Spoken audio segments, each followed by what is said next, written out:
Hello friends, welcome back to my channel. ഞാൻ നിങ്ങളുടെ മുമ്പിലേക്ക് എത്തിക്കുന്നത് നമ്മുടെ പച്ചമുളക് കൃഷിയാണ്. ഇത് കണ്ടോ, നിറയെ നമ്മുടെ ഈ പ്രാവശ്യം പച്ചമുളക് കൃഷി ചെയ്തപ്പോൾ നമുക്ക് പച്ചമുളക് നിറയെ കായ പിടിച്ചിട്ടുണ്ട്. പിന്നെ നല്ല നീളമുള്ള മോഡല് നല്ല പച്ചമുളകാണ് ഇതിലെല്ലാം ഉണ്ടായിരിക്കുന്നത്. അതുപോലെ 4 ചട്ടിയിലാണ് നമ്മൾ പച്ചമുളക് ഈ പ്രാവശ്യം കൃഷി ചെയ്തൊന്ന് നോക്കിയത്. കായ ഇത് നല്ല വിളവ് ലഭിക്കുമോ എന്ന്. ഏകദേശം ഇത് കണ്ടോ, നല്ല രീതിയിൽ എല്ലാ പച്ചമുളക് ചെടിയിലും നല്ല രീതിയിൽ പച്ചമുളക് വിളവെടുത്ത് നമ്മുടെ വീടുകളിൽ എപ്പോഴും ആവശ്യമുള്ള കുറച്ച് സാധനങ്ങളിൽ ഒന്നാണ് പച്ചമുളക്. അതുപോലെ ഇഞ്ചി, അങ്ങനെ എപ്പോഴും നമുക്ക് ആവശ്യമുള്ള വീട്ടിൽ എപ്പോഴും ഏത് കറി വെക്കാനും നമുക്ക് ആവശ്യത്തിന് ഉപകരിക്കുന്ന ഒരു സാധനമാണ് ഈ പച്ചമുളക്. നമ്മുടെ വീടുകളിലൊക്കെ ഇതുപോലെ 1, 2, 3 ചട്ടിയിൽ പച്ചമുളക് നമുക്ക് പിടിപ്പിച്ചാൽ നമുക്ക് തന്നെ ഈ പച്ചമുളക് പറിച്ച് വീട്ടിൽ ഉപയോഗിക്കാം. അതുപോലെ കടകളിൽ നിന്നൊക്കെ മേടിക്കുന്ന പച്ചമുളക് എന്തുമാത്രം വിഷമൊക്കെ അടിച്ചാൽ വരുന്നത് നമുക്ക് പറയാൻ പറ്റത്തില്ല. അപ്പൊ നമ്മുടെ ആരോഗ്യത്തിന് നല്ലത് എപ്പോഴും നമ്മുടെ വീടുകളിൽ ഇതുപോലെ 1, 2 ചട്ടിയിൽ നമുക്ക് ആവശ്യമുള്ള പച്ചമുളക് ചെടി വളർത്തിയെടുക്കാം. നമ്മുടെ ഇവിടെ നല്ലവണ്ണം കായ പിടിക്കുന്ന ഒരു കൃഷിയാണ് ഈ പച്ചമുളക്.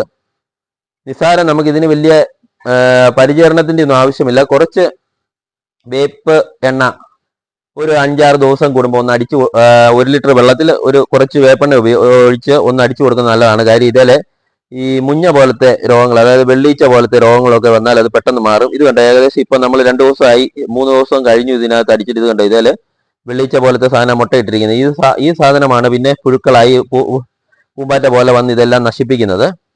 ഇതേലെ നമ്മൾ വേപ്പെണ്ണ മിശ്രിതം അടിച്ച് സ്പ്രേ ചെയ്യുന്നത് എപ്പോഴും നന്നായിരിക്കും. അതുപോലെ തന്നെ നമ്മൾ ഇതിനകത്ത് വേറൊരു കാര്യം ചെയ്ത് പറഞ്ഞു തരാം. കാര്യം പച്ചമുളക് ചെടി നമ്മൾ നട്ടതിന് ശേഷം ഇത് കണ്ടോ, ഇവിടുന്ന് ഒരു തണ്ടായിരുന്നു, ഇതിങ്ങനെ ഒരു തണ്ട് വന്നതാണ്.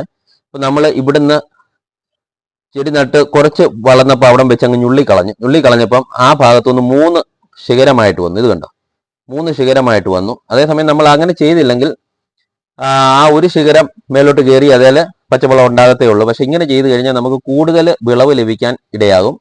ഇതുപോലെ ഞുള്ളി വിട്ട് കഴിഞ്ഞാൽ ഇതുപോലെ 3-4 ശിഖരമായിട്ട് നമുക്കിത് മേലോട്ട് വളർത്തിയെടുക്കാൻ കഴിയും. അതുപോലെ വീണ്ടും ഇത് കണ്ടോ, ഇവിടെ വന്ന ആ 3 ശിഖരത്തേന്ന് നമ്മൾ ഞുള്ളി വിട്ടപ്പോൾ അവിടുന്നും ശിഖരങ്ങൾ വന്നു. ഇങ്ങനെ ബ്രാഞ്ചസ് ആയിട്ട് ഇങ്ങനെ നല്ല ബുഷായിട്ട് ഇങ്ങനെ പച്ചമുളക് നിൽക്കും. അപ്പം എല്ലാ വീടുകളിലും ഒരു പച്ചമുളക് ചെടി വെച്ച് പിടിപ്പിക്കുന്നത് ഏറ്റവും നല്ലതാണ്. അപ്പം നമ്മുടെ വീഡിയോ ആദ്യമായിട്ട് നിങ്ങൾക്ക് കാണുകയാണെങ്കിൽ നമ്മുടെ ചാനൽ സബ്സ്ക്രൈബ് ചെയ്യാൻ മറക്കരുത്. നിങ്ങൾക്ക് ഈ വീഡിയോ ഉപകാരപ്പെട്ടാൽ ലൈക്ക് ചെയ്യുക, ഷെയർ ചെയ്ത് മറ്റുള്ളവരിലേക്ക് എത്തിക്കുക. അതുപോലെ തന്നെ പറയട്ടെ, പച്ചമുളക് ചെടി നമ്മൾ വെച്ച് ഇതിനകത്ത് നമ്മൾ ഒരു 2 ആഴ്ച കൂടുമ്പം കുറേശ്ശെ വളം, ചാണകപ്പൊടി, എല്ലുപൊടി, വേപ്പുപൊടി, ഇങ്ങനെയുള്ള വളങ്ങൾ മാത്രം നമ്മൾ ഇതിന് കൊടുത്താൽ മതി. വേറെ രാസവളങ്ങൾ വേറൊന്നും നമ്മൾ ഇതിന് ഉപയോഗിക്കേണ്ട. ചാണകപ്പൊടി, നിങ്ങളുടെ വീട്ടിൽ ചാണകപ്പൊടി ഇല്ലെങ്കിൽ നിങ്ങളുടെ വീട്ടിലെ വേസ്റ്റ് നമുക്ക് കമ്പോസ്റ്റ് ആക്കി ഇതിന് ഉപയോഗിക്കാവുന്നതാണ്. അപ്പം നല്ല വിളവ് നമുക്ക് ഇതിൽ നിന്നൊക്കെ ലഭിക്കും. അപ്പം വീടുകളിൽ ഇതുപോലെ പച്ചക്കറികൾ വെച്ച് പിടിപ്പിച്ച് നമ്മൾ ഉപയോഗിക്കാൻ ശ്രമിക്കുക. അത് നമ്മുടെ ആരോഗ്യത്തിനും എല്ലാം നല്ലതാണ്. അപ്പൊ വീണ്ടും പുതിയൊരു വീഡിയോയുമായിട്ട് നമുക്ക് കാണാം. Bye bye.